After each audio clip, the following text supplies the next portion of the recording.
Bien, bonsoir à tous. C'est branché ça?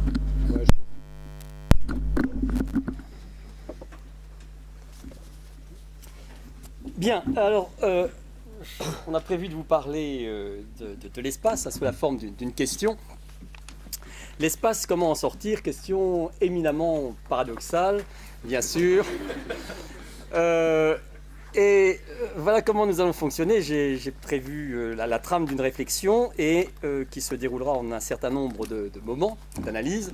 Et Christophe m'interrompra, commentera, me contredira si besoin est au fil de mon propos.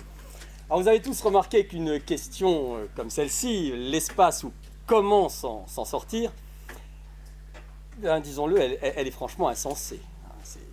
Franchement insensé. Oui, rentrez. Bonsoir. Elle est franchement insensée puisque, à l'évidence, enfin je développerai deux axes pour montrer qu'elle est insensée, puisqu'à l'évidence l'espace est sans dehors. Il n'y a pas de dehors de l'espace, puisque l'espace c'est le milieu de l'extériorité. Et il n'y a pas d'extériorité à cette extériorité. En dehors de l'espace, il y a toujours de l'espace, qui est un continuum infini, sans discontinuité, donc on ne voit pas comment on pourrait sortir de l'espace. Continuum infini d'ailleurs, qu'est-ce qui me permet de le dire? Parce que l'infini, on n'en fait évidemment jamais l'expérience, mais chercher à savoir comment on sait que l'espace est infini, permet de montrer encore plus, permet de montrer davantage à quel point la question est insensée. Si l'on sait d'une certitude d'évidence que l'espace est infini, c'est tout simplement parce que l'espace, dans la forme qu'il prend, enfin l'espace c'est évidemment l'extériorité, mais la forme que prend l'espace dépend de la structure de notre esprit, puisque ça renverra des souvenirs pour certains, je pense. L'espace, c'est la forme a priori du sens externe, c'est-à-dire de notre sensibilité, puisque pour qu'il y ait espace, pour qu'on puisse sentir l'espace, il faut bien entendu être ouvert à cette extériorité. Et donc cette ouverture, si vous voulez, elle est une structure de notre esprit qui met en forme l'espace d'une certaine façon. Et donc, à partir de là, l'espace, nous le portons avec nous portons sa forme avec nous, et c'est pourquoi tout ce que nous percevons à l'extérieur est pour nous nécessairement dans l'espace, et dans un espace qui prend une certaine forme. Je ne développerai cela, ce n'est pas très intéressant pour nous ici. Donc, en tout cas, on n'échappe pas à l'espace, on ne peut pas y échapper. Certes, il y aurait une échappatoire qui consisterait à dire comment sortir de l'espace. Comment s'en sortir? Il y aurait le refuge de l'intériorité, certains diront. Le retrait dans l'intériorité. Mais là encore, ça ne marche pas, parce que l'intériorité, si on la distingue de l'extériorité de l'espace, comme étant l'esprit qui s'éprouve pensant, etc., l'esprit, il est toujours situé dans le monde et dans l'espace. Et vous remarquerez d'ailleurs qu'il est dénommé spatialement, puisque l'intériorité fait encore référence à l'espace. Preuve supplémentaire qu'on n'échappe pas, puisque même la pensée qui s'appréhende elle-même, qui s'éprouve elle-même, elle se vit dans la spatialité, curieusement, puisqu'elle se désigne par l'intériorité. Donc, encore une fois, par rapport à l'espace. Donc, semble difficile de donner sens à cette question et donc d'apporter une réponse. Il y aurait bien une façon très marginale et superficielle d'ailleurs, c'est de dire que l'espace, comment s'en sortir en abandonnant la conquête spatiale, l'exploration spatiale, c'est-à-dire laissons de côté l'espace, ce qu'on nomme l'espace dans un sens très restrictif. Et ce qu'on nomme l'espace dans un sens très restrictif, c'est ce qui consiste à délimiter l'espace tel que le fait d'ailleurs la Fédération d'aéronautique internationale, la FAI, qui a décidé de désigner par espace cette zone qui commence à 100 km de la croûte terrestre et qui désigne le début, ou plus exactement la fin de l'atmosphère terrestre, là où un avion ne peut plus voler compte tenu de l'éloignement de la gravitation. Et pour se maintenir en vol, il doit adopter une vitesse qui le maintienne en orbite. Donc là, on pourrait dire, c'est ça l'espace. Sauf que, ici encore, ça ne marche pas. Pourquoi? Parce que cet espace qui est défini par ce qu'on appelle la ligne de Kármán, du nom d'un grand physicien, cet espace, c'est une délimitation au sein de l'espace, c'est ce qu'on peut appeler un milieu, une région de l'espace, liée à certaines propriétés, au même titre que l'atmosphère terrestre, mais de toute façon, ces milieux différents, ces lieux différents, c'est toujours de l'espace. Donc, on ne voit pas comment on pourrait échapper à cela. Et d'ailleurs, si on prend un exemple dans cette salle, on peut certes enlever les chaises, vous pouvez tous sortir, je vous en supplie, ne le faites pas. Mais on peut enlever les chaises, les tables, tout le monde peut sortir. Il restera toujours de l'espace. Il restera toujours de l'espace, il restera toujours l'espace.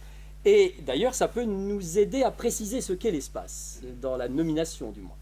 À savoir que si j'enlève tout, il reste de l'espace, il y a le il y a qui accueille toute chose.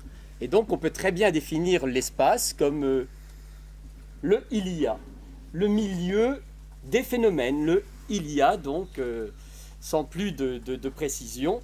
Et donc dès qu'il y a quelque chose, il y a forcément l'espace, et puisque nous sommes là, eh bien il y a forcément l'espace, puisqu'il y a le il y a.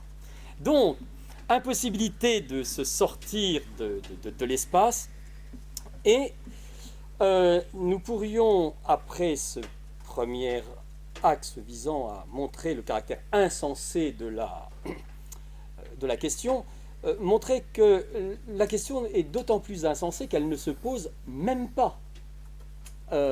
Vous ne vous êtes jamais demandé, je suppose, l'espace, comment s'en sortir. Et vous avez raison. Et l'espace est d'autant moins sujet au désir de s'en sortir que cet espace, eh bien, de quelle façon s'y rapporte-t-on? L'espace, il n'y a qu'une chose à dire, nous l'habitons. Nous l'habitons de notre corps. Et qu'est-ce que ça veut dire concrètement? Qu'est-ce que c'est que l'espace pour nous? Plus précisément, à partir de ce corps qui habite l'espace. Bien, c'est assez simple. Notre corps est un corps vivant, doué de sensibilité et qui a une capacité motrice. Donc, j'ai des sensations, j'ai des impressions, j'ai des perceptions qui viennent de l'extérieur ou de l'intérieur, sous forme, par exemple, de besoins. J'éprouve des besoins, etc. Et il y a des réactions motrices. Et donc, mon corps est un système sensorimoteur qui, à partir de là, dialogue toujours avec l'extériorité. Et à partir de quoi exactement? Le corps qu'on appelle le corps subjectif, c'est-à-dire le corps constitutif d'une individualité subjective, est inséparable de ce qu'on appelle un schéma, le schéma sensorimoteur. Qu'est-ce que cela veut dire? Ça veut dire qu'en fonction des sensations, des perceptions, des besoins, des désirs, etc., eh bien, il se déploie par les gestes, par le mouvement dans le monde, et bien sûr, il est comme un poisson dans l'eau dans cet espace. Et pour vous donner des exemples qui sont très courants,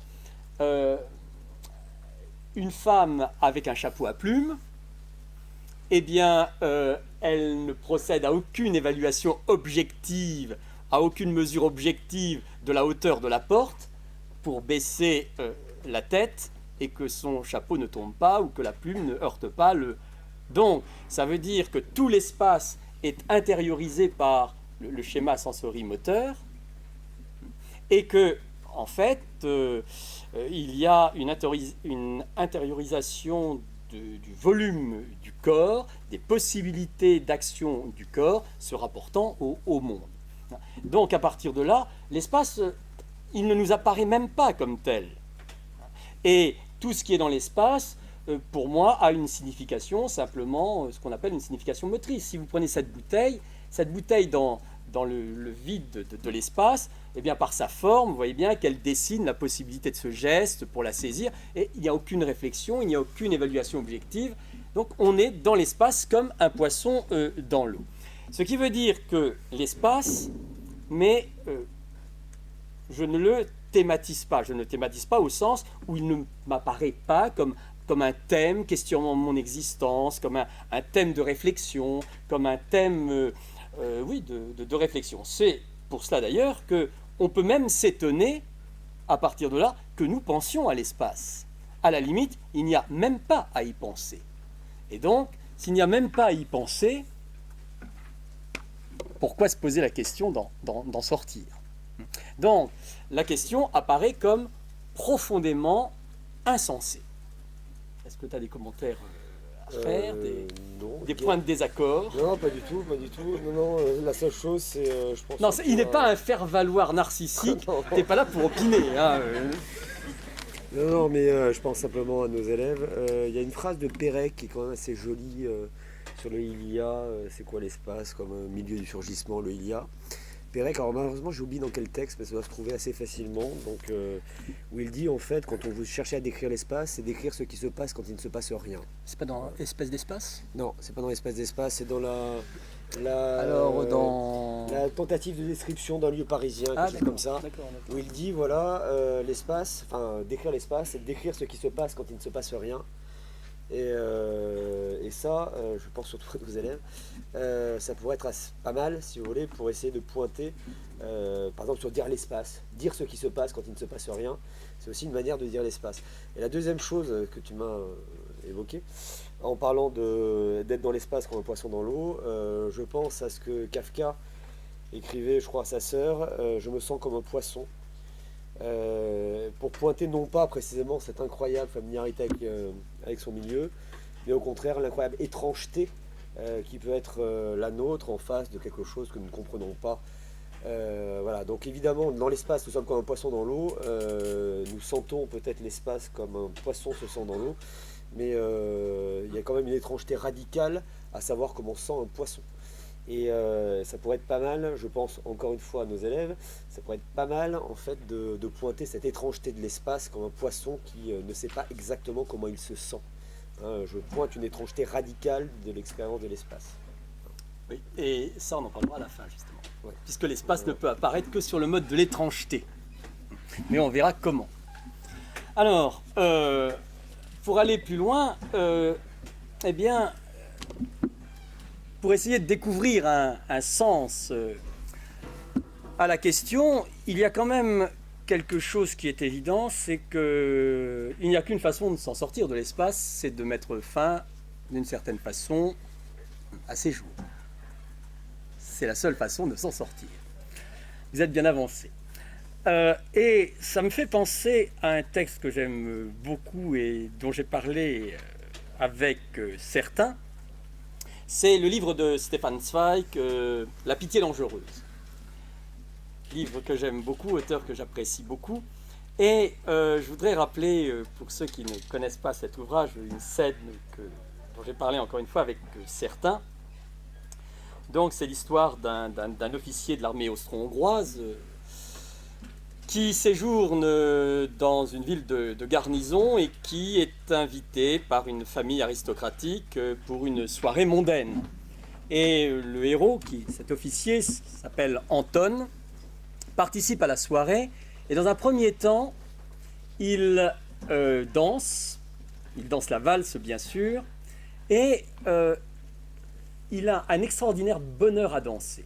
Bonheur à danser parce que son corps se déploie justement comme un poisson dans l'eau, dans l'espace. Et d'ailleurs, il emploie une belle image pour désigner la piste de danse.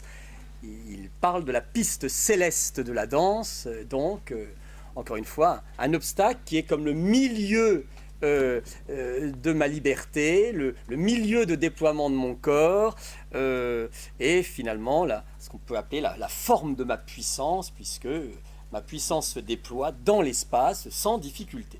Donc il fait une première expérience extrêmement positive de l'espace.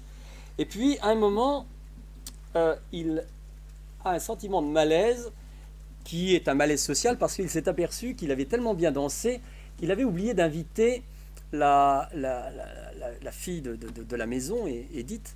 Et donc il veut réparer cette gaffe. Le malaise est lié à cette gaffe. Enfin, son malaise est lié à cette gaffe. Et il se dirige vers elle. Et il l'invite à danser. Elle est assise à une table. Et là, la jeune fille rougit et éclate en sanglots dans l'effort pour se lever. Parce qu'elle était assise et il n'a pas vu qu'elle était handicapée. Elle est infirme et donc elle a une atrophie des jambes, elle ne peut pas danser. Et donc, bonsoir. Bonsoir. Et donc, vous voyez comme il s'efforce d'être discret. On en reparlera, parce que c'est ça le malaise dans l'espace. Vous verrez. Et donc, c'est un très bon exemple sur l'espace, vous verrez. Et donc, elle éclate en sanglots, et il est pris d'une honte effroyable, absolument effroyable, et là va commencer toute l'histoire du roman qui est une véritable tragédie. Et il ne sait plus où se mettre. Il ne sait plus où se mettre et il voudrait échapper à l'espace. Il voudrait échapper à l'espace, il voudrait rentrer sous terre, comme on le dit. Et échapper à l'espace, pour lui, ça signifie une chose, se brûler la cervelle. Il se dit, il n'y a qu'une solution, c'est je vais me brûler la cervelle. Ce qu'il ne va pas faire, mais ça sera en réalité bien pire. Donc, à vous de lire le roman. Et donc, ça montre bien que néanmoins, il y a des expériences où nous aimerions nous en sortir de l'espace. Il y a donc des expériences qui, en dépit de cette aisance du corps dans l'espace, sont des expériences extrêmement négatives de l'espace. Et je voudrais maintenant m'interroger sur ces expériences négatives, douloureuses de l'espace en tant que telles, et essayer de déterminer les propriétés de l'espace qui sont révélées dans ces expériences. Et je verrai 3 propriétés paradoxales de l'espace qui sont révélées par un certain nombre d'expériences. La première propriété très paradoxale de l'espace, j'en ai parlé à travers le livre de Stefan Zweig, c'est que l'espace est le milieu, encore une fois, de déploiement de notre liberté, de déploiement de notre puissance. Certes, vous pourriez m'objecter, mais c'est en même temps le milieu de rencontre de notre finitude. Si je veux toucher la caméra, mon bras est un peu court. Bon, certes, je peux me déplacer, mais malgré tout, dans l'espace, je rencontre mes limites, oui. Mais ça, ce n'est pas un problème, parce qu'on peut tout autant dire que, en rencontrant mes limites, qui sont les limites de déploiement de ma liberté, de mon corps, eh bien, je suis sommé par là d'améliorer ma vitalité, d'améliorer ma puissance, par l'entraînement sportif, par le sport, la danse, ou par la technique, par les prothèses techniques. Donc ça n'est pas un problème. Au contraire, mes limites, je les rencontre dans l'espace, mais comme au-delà de ces limites, il y a encore l'espace, il y a un nouveau champ de déploiement à ma puissance, et c'est sans doute ce qui explique l'exploration spatiale, etc., etc. Donc il ne s'agit pas de cela ici. De quoi s'agit-il plus précisément? C'est que l'espace est le milieu de déploiement, encore une fois, de ma vitalité heureuse, de ma liberté, confère la piste céleste de la danse, mais qu'est-ce qui arrive à Anton dans la rencontre de cette jeune fille? Arrive ceci, c'est que quelle que soit la position que l'on occupe dans l'espace, il n'y a pas de possibilité de surplomb, il n'y a pas pour nous de transcendance dans l'espace. On ne peut pas être spectateur de l'espace. Pour une raison très simple, même si on est ouvert à l'espace, on est ouvert à l'espace qu'en étant pris dans l'espace. Donc, la propriété paradoxale de l'espace révélée dans cette expérience, c'est que bien sûr, l'espace, j'y suis ouvert, mais j'y suis ouvert en tant que j'y appartiens. Et donc, on voit bien que, y appartenant, mon point de vue dans l'espace et sur l'espace est toujours nécessairement fini. vous êtes là devant moi, mais je ne peux pas voir votre dos, et réciproquement. Bien. Donc, en même temps que l'espace est le milieu de déploiement de ma maîtrise, c'est le milieu de déploiement de ma déroute, ou de la rencontre de ma déroute, bien sûr. Et c'est parce que je trace ma route dans l'espace que je puis être dérouté. Deuxième propriété paradoxale, c'est que l'espace, c'est l'espace de la vision pour moi. L'espace, c'est l'espace où, bien entendu, je vois le visible, mais là encore une fois, avec une propriété paradoxale, parce que je ne puis voir dans l'espace qu'en étant moi-même visible. Et avec un problème, c'est que je ne puis jamais me voir voyant. Donc, en même temps que je vois dans l'espace, il y a toujours une réversibilité par laquelle je suis vu. Et donc, là encore, ma vision est le sentiment d'une extraordinaire maîtrise, j'embrasse les choses du regard, je domine la situation, etc., etc. Et pourtant, au prix d'un point aveugle, et le point aveugle de ma vue, c'est mon point de vue. C'est-à-dire que vous voyez ici, j'occupe un point de vue, mais ce point de vue, qui est la condition de ma vision sur l'espace, est néanmoins un point aveugle. Je ne puis pas me voir voyant. Donc, toute vision est au prix d'un aveuglement, peut-on dire. Et donc, d'une certaine déroute. D'une certaine déroute. Et troisième chose, un peu plus complexe, c'est que l'espace a à voir avec l'esprit. Il a à voir avec l'esprit, je l'ai expliqué, je l'ai signalé tout à l'heure, mais d'une autre façon. C'est qu'il y a une sympathie naturelle entre l'espace et l'esprit pour une raison très simple, c'est que l'esprit n'aime rien tant que la distinction. N'aime rien tant que la distinction, réfléchir, analyser, étudier, connaître, c'est toujours distinguer, c'est-à-dire séparer. Et l'espace a cette propriété extraordinaire, c'est que, comme milieu de l'extériorité, c'est le milieu de la juxtaposition. De la juxtaposition. Pourquoi ?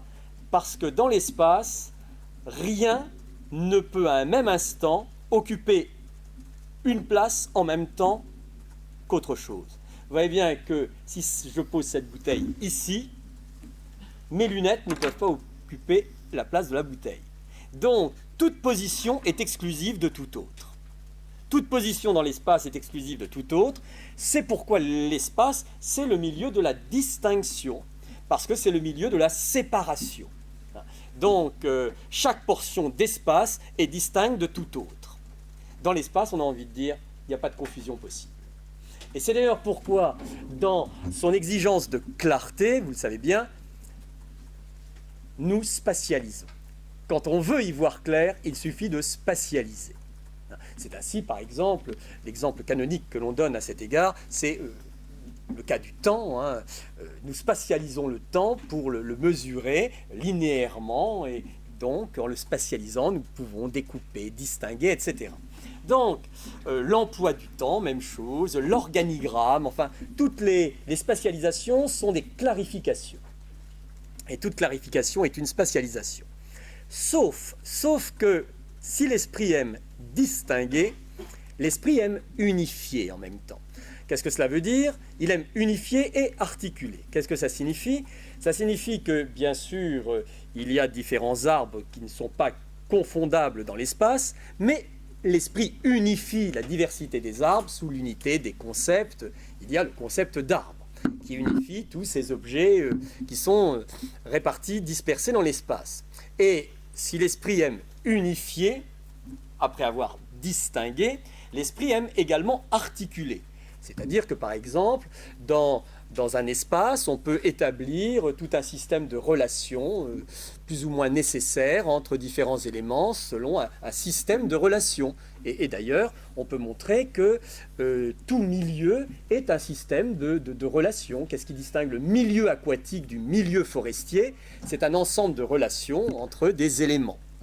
Et donc, il y a différents types de relations. Ce peut être des relations de nécessité vitale, mais on peut établir des relations logiques aussi, de cause à effet, etc., etc.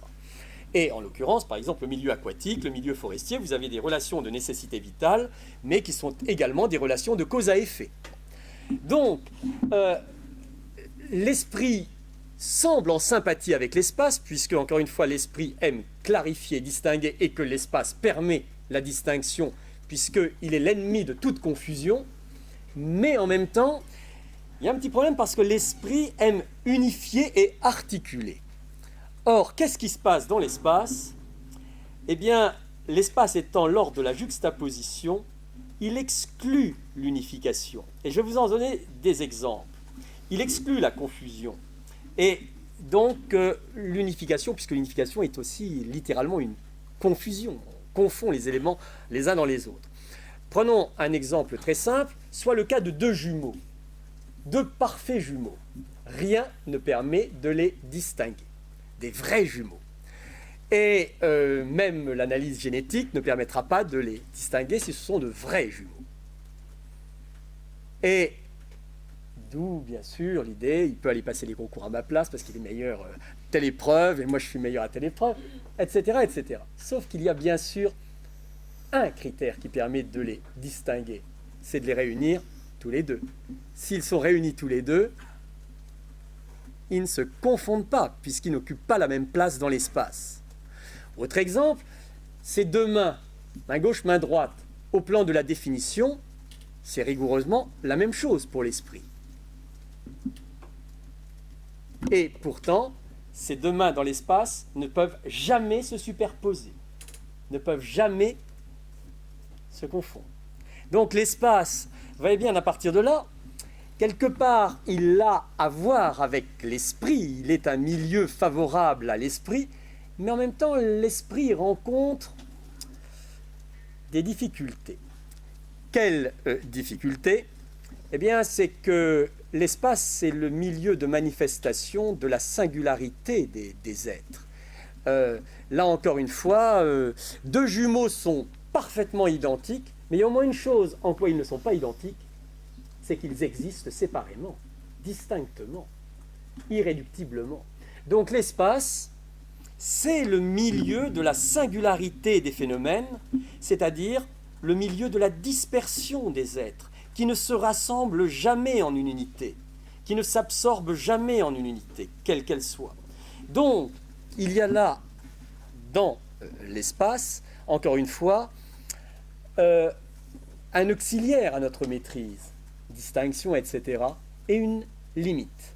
L'espace, c'est le milieu de surgissement des êtres singuliers, et non seulement le milieu de surgissement des êtres singuliers, mais plus encore, surgissement contingent des êtres singuliers. Pourquoi contingent? Eh bien, parce que pourquoi cet être-ci, dans sa singularité, à ce moment-là? Bien sûr, il y a une cause déterminante, etc., etc. Mais pourquoi cet être dans sa singularité, qui occupe telle portion d'espace? Donc, à partir de là, l'espace, c'est tout autant le milieu de notre déroute que de notre maîtrise. Et cette dimension, le terme de dimension, vous verrez, n'est pas adéquat, ce caractère de l'espace, c'est ce que j'appelle la profondeur de l'espace. La profondeur de l'espace, parce que j'appelle profond, au sens très fort du terme, ce qui quelque part m'échappe toujours, ce qui me déborde, ce qui me dépasse. Vous voyez bien, et là je ne vise personne, ni Christophe ni moi, quand vous dites de quelqu'un qu'il a une pensée profonde, c'est que vous sentez bien que c'est intelligent, mais quand on lit un texte profond, on comprend, mais si on se dit, c'est quand même profond ce que je lis, eh bien, c'est qu'on ne va pas au fond des choses. C'est que ça n'est pas transparent. Donc la profondeur, la vraie profondeur, c'est toujours le fond sans fond, quelque part. Le fond sans fond, et l'espace, eh bien, en ce qu'il déborde toute maîtrise possible, serait justement profond, serait ce fond sans fond. Et attention pour l'analyse, l'infini de l'espace n'est pas à confondre avec la profondeur. Je vais vous le montrer. La dimension, aussi grande soit-elle, envisageons 10 millions de kilomètres, ça n'a rien à voir avec la profondeur. Vous le verrez. Donc, l'espace, à partir de là, eh bien, s'offre à l'expérience du malaise, du débordement, de la déroute, et c'est ce que j'appelle la profondeur de l'espace. Et donc, l'espace où comment s'en sortir, se sortir de cette profondeur. Se sortir de cette profondeur, mais qu'est-ce que ça veut dire, se sortir de cette profondeur? Échapper à la profondeur de l'espace, et il n'y a qu'une façon d'échapper à la profondeur de l'espace, je vais vous le montrer, c'est d'aplatir cette profondeur. Aplatir cette profondeur, aplatir l'espace, et aplatir cette profondeur ou aplatir l'espace, c'est d'une certaine façon, bien sûr, la négation de l'espace. Et je ferai une petite pause pour laisser la parole à Christophe. Mais la question, l'espace ou comment s'en sortir, eh bien ici, elle n'a pas lieu d'être pour une autre raison, c'est que je voudrais vous suggérer que si elle n'a pas lieu d'être, c'est que nous sommes déjà sortis de l'espace. Nous sommes déjà sortis de l'espace profond et nous allons voir comment, quand Christophe aura fait ses commentaires, Certes. ses objections. Non, ni commentaires ni objections. Comment ça? Moi j'écoute avec respect. Non, simplement. D'accord. Non, simplement je ferai une remarque, surtout pour nos élèves en fait. Dans la perspective Non, mais c'est pas sympa pour les autres. Non, je sais. En plus, je les salue, hein, les anciens élèves. Mais non, ce qu'a dit M. Lydie-Raison sur le point de vue, sur la vision, c'est que toute vision suppose un point d'aveuglement, suppose un point aveugle. C'est tout à fait intéressant. N'oubliez pas aussi dans vos dissertations quand même que la question du point de vue peut se poser aussi au niveau de la narratologie, le point de vue du narrateur, etc. Et que ce qu'a dit M. Lydie-Raison à propos de la vision est tout à fait récupérable au niveau en fait de la manière de raconter quelque chose. C'est une certaine point de vue, ça peut être un point de vue focalisation, focalisation interne, externe, degré zéro, etc. Et d'être pas tout à fait toujours obsédé par justement peut-être la prédominance de la métaphore visuelle ou de l'expérience visuelle pour penser l'espace. N'oubliez pas aussi l'expérience auditive, etc. Ça peut être aussi instructive, penser l'espace. Ce qu'a dit ensuite M. Lydie-Raison sur la profondeur, sur la distinction, etc. Alors ça, je sais que tu vas peut-être pas, histoire d'avoir aimé ce que je veux dire, mais... comment ça? Non, mais tu vas comprendre. Tu ne l'as pas encore dit. Donc. Non, mais tu vas comprendre. N'oubliez pas que ce qu'a dit M. Lydie-Raison de manière très brillante, c'est aussi, dans une dissertation, ce que Platon dit en parlant de la Cora. Et donc, évidemment, dans la perspective d'une disserte, ça pourrait être pas mal aussi, tout en récupérant en votre nom propre ce qui vient d'être dit, de faire valoir aussi que c'est exactement ce que Platon explique dans le Timée, sur l'espace comme principe à la fois de différenciation, des distinctions, des séparations, et qui en même temps interdit l'unification, tout en la rendant possible. Voilà, donc ça c'est purement bête et méchant, si je puis dire. Parce que je dis ou bien à ton conseil? Pardon? Qu'est-ce qui est bête et méchant? Non, mais c'est un côté un peu concours. Bon. Ah oui, c'est Et troisième chose, mais là c'est plutôt ce que tu m'as une suggestion. Il y a un très beau passage de Gide où Gide, en parlant de la Bruyère, dit que la Bruyère c'est un peu comme les fontaines de Versailles. Au départ c'est très clair, et puis à proportion même que vous regardez à l'intérieur ou dans les eaux de ces fontaines, en fait ça se trouble. Et il y a une forme de profondeur en fait qui apparaît. Et on pourrait se poser la question de savoir si l'espace n'est pas comparable un peu aux fontaines de Versailles, Pas au jardin de Versailles qu'on mesure avec le nôtre, etc., pour faire ce que j'ai raconté aux uns et aux autres ces derniers jours. En mettant en garde contre une critique un peu abusive de le nôtre. Hein, mais cette idée que, après tout, l'espace nous apparaît très clair. Rien n'est plus clair que l'espace. Rien n'est plus transparent que l'expérience de l'espace. Rien n'est plus évident que l'expérience de l'espace. Et puis, à proportion même qu'on y regarde, il y a une forme de profondeur qui commence à se dessiner. Et que M. Lédy-Raison a caractérisé avec cette dimension de la profondeur, que la dimension même en fait, de notre déroute, parce que l'espace nous dépasse, nous déborde, et que nous n'arrivons jamais à totalement le maîtriser. Et découvrir la profondeur de l'espace, un peu comme on découvre la profondeur de la fontaine de Versailles, comme disait Gilles en parlant de la bruyère. Au départ, ça paraît très clair, ça paraît très simple, etc. Et puis à proportion même qu'on regarde, tout ça se trouble. Et ça pourrait être pas mal pour penser l'expérience de l'espace. Rien n'est plus simple, n'est plus évident que l'expérience de l'espace, et au final, rien ne semble plus déconcertant et plus déroutant que l'expérience de l'espace. Je rebondirai je notais là sur l'exemple du jardin à la française et sur l'exemple des fontaines dans ma conclusion justement, parce que bien.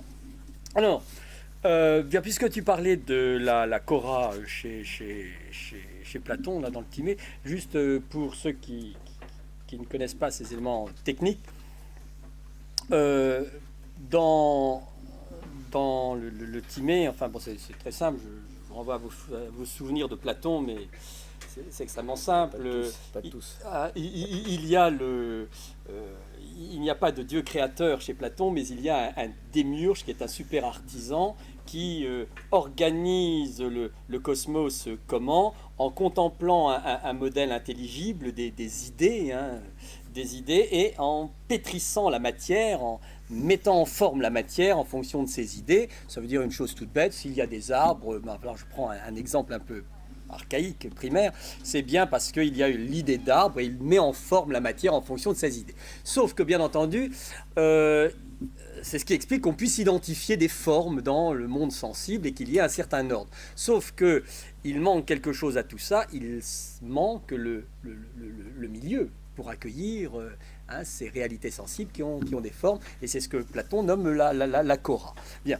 Alors, justement, pour montrer comment nous sommes déjà sortis de tout cela, de la profondeur de l'espace, et que nous vivons dans un espace sans profondeur, c'est-à-dire à peine un espace, je ne sais même pas comment l'appeler, si je donnerai un nom tout à l'heure plus précis, je voudrais partir de 3-4 exemples pour vous montrer cela. Prenons un mot, le terme de matrice, et vous allez voir pourquoi je prends ce terme. Matrice, si vous prenez ce terme et si on suit l'évolution du sens de ce terme, ça dit absolument tout.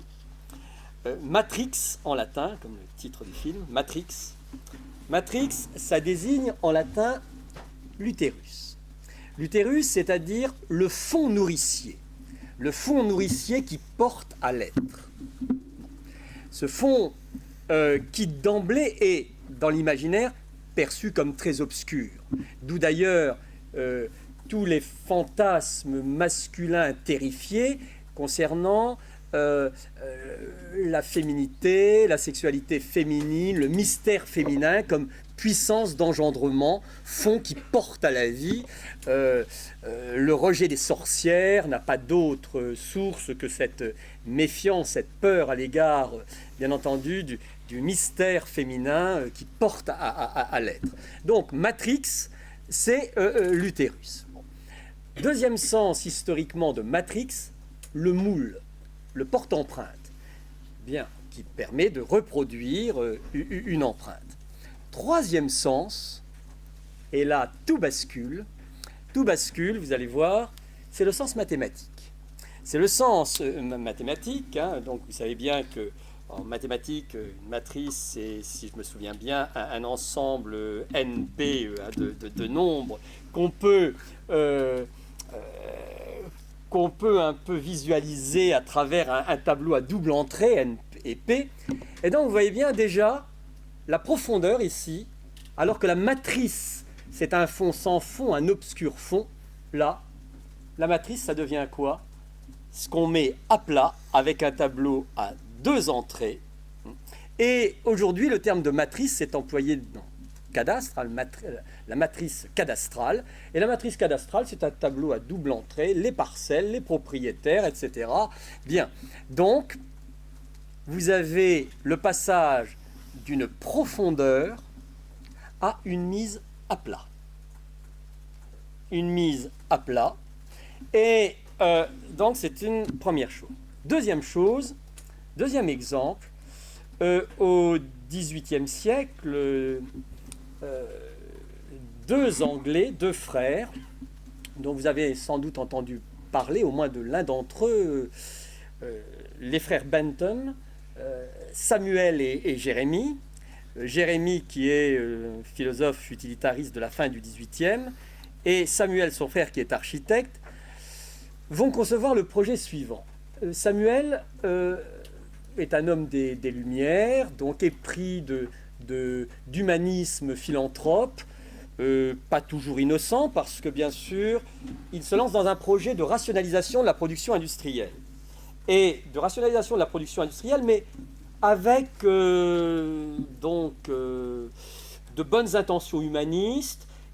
Il s'agit de concevoir des usines où chaque poste de travail ne puisse pas échapper au regard du surveillant.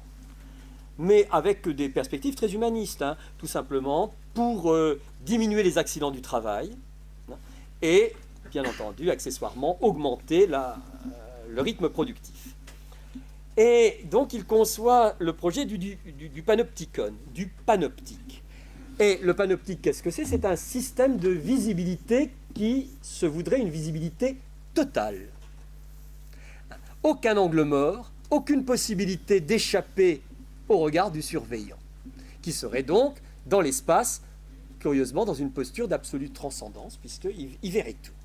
Et Jeremy Bentham, à partir de ce modèle, a conçu un modèle de prison idéale, où il y aurait une tour centrale, celle du gardien, la prison serait circulaire et les cellules seraient disposées sur le cercle et les murs seraient en verre, de telle sorte que tout prisonnier, à tout instant, serait visible du centre du cercle. Visibilité totale, visibilité maximale depuis un centre idéal et parfait. Et là aussi, c'est avec des visées troubles et qui ont une dimension d'humanisme, puisqu'il s'agit de réhabiliter les criminels au lieu de les exclure définitivement, voire de les condamner à mort. Il s'agit de les réhabiliter, de les réintégrer dans la vie sociale. Comment? Eh bien, par le procédé suivant, en se sachant constamment sous surveillance, le prisonnier, bien entendu, se surveille lui-même, puisqu'il se sait surveiller. En se sachant surveiller, il se contrôle lui-même. Et plus il prend l'habitude de se contrôler, plus il est réinsérable, puisque bien sûr, l'homme normal est celui qui se surveille constamment, qui ne s'abandonne jamais, qui se maîtrise tout le temps. Donc vous avez là, encore une fois, vous voyez bien, une obsession, une angoisse, la profondeur de l'espace, qu'il s'agit d'aplatir d'une autre façon par un modèle de totale visibilité. Une mise à plat de la profondeur. Troisième exemple, et je terminerai sur cet exemple, du XVe siècle au XVIIe siècle. Du XVe siècle au XVIIe siècle se joue dans notre civilisation et donc, d'une certaine façon, pour l'humanité tout entière, une mutation extraordinaire qui commence avec la peinture de la Renaissance. Pour la première fois dans l'histoire des représentations, un système de représentation picturale parvient à la maîtrise de ce qu'on appelle le trompe-l'œil, c'est-à-dire donner l'illusion de la troisième dimension par la maîtrise de la perspective. La maîtrise de la perspective géométrique, maîtrise de la perspective frontale et linéaire, ce que vous connaissez tous à travers la peinture qui va dominer du XVe siècle au XIXe siècle, au milieu du XIXe, donc la parfaite maîtrise de la perspective géométrique. Bon. Et ici, dans cette peinture, il s'agit justement, encore une fois, de donner l'impression que l'espace s'ordonne géométriquement, c'est-à-dire adéquatement à nos exigences logiques et rationnelles, et qu'il peut être ordonnable de part en part, de telle sorte que, parce que c'est ça la perspective, depuis un point idéal, tout s'ordonne dans la perspective, depuis un point idéal. Bien. Et donc, cela va bien entendu se poursuivre à travers la mathématisation de l'espace. Je veux parler par exemple, autre exemple, de Galilée. Quand Galilée nous dit que le monde, ou la nature plus exactement, est écrite en langage mathématique, il nous donne comme signe de cette écriture, il nous donne les figures géométriques, le cercle, le triangle, c'est-à-dire des figures sans volume, encore une fois, etc., etc. Donc, qu'est-ce que je veux dire à travers tout cela? C'est que vous avez, à travers la géométrisation de l'espace, un espace qui est parfaitement intelligible, parfaitement adéquate à notre désir d'intelligibilité, puisque l'espace est totalement et de part en part déterminable géométriquement, mathématiquement. Donc vous voyez bien à partir de là que on peut parler d'infini de l'espace, mais l'infini de l'espace, ça n'est pas un problème, puisque que l'on soit ici ou très loin dans l'infini, l'espace se soumet à la même intelligibilité, si bien que là-bas, c'est comme ici, géométriquement. Ce sont les mêmes lois, ce sont les mêmes règles d'intelligibilité, et donc l'espace est parfaitement homogénéisé. Homogénéisé adéquatement à nos exigences d'intelligibilité. C'est ce que dit, d'une certaine façon, la physique mathématique, puisque, quelles que soient les parties de l'espace, il n'y a pas de différence notable. Ce sont les mêmes règles qui permettent de déterminer cet espace. Et donc, en particulier, ce sont les mêmes règles de mesure, etc. Donc, vous voyez que vous avez une homogénéisation de l'espace au plan de l'intelligibilité. Et s'il y a une homogénéisation de l'espace au plan de l'intelligibilité, l'espace est totalement mis à plat. Il n'a plus aucune profondeur. Il n'a plus aucun mystère. Paradoxe d'un espace sans au-delà. Un espace sans au-delà, ailleurs, c'est comme ici. Espace, vous voyez bien, profondément abstrait, bien sûr. Or, un espace sans au-delà. Si je peux me permettre, oui. Je rajoute simplement une chose. Pour cette idée de l'aplatissement de l'espace réel, pensez, encore une fois pour ceux qui passent le concours, à la dioptrique de Descartes et au texte en fait où Descartes prétend rendre raison de l'expérience de la profondeur visuelle en prenant l'exemple des tailles douces. Donc on ne peut pas faire plus grande expérience de la profondeur si ce n'est la vision, la pseudo-vision de la perspective, et qui est rendue uniquement dans la dioptrique de Descartes en termes de pure surface. Donc évidemment, on peut aller difficilement plus loin dans un texte qui montrerait à quel point la profondeur de l'espace est aplatie, puisque précisément on rend raison de la profondeur de l'espace avec un schéma qui est purement superficiel, qui est les tailles douces, les gravures, qui suggèrent en fait la profondeur, mais qui précisément ne peuvent jamais la creuser réellement. Et donc, à partir de là, eh bien, vous avez un espace sans profondeur, sans au-delà, homogénéisé, et qui est profondément mortifère. Qui est profondément mortifère pour quelle raison? Eh bien, il ne faut quand même pas oublier que la forme la plus élémentaire de la vie pour nous, c'est le désir. Et il n'y a à désirer que parce qu'il y a une profondeur qui se devine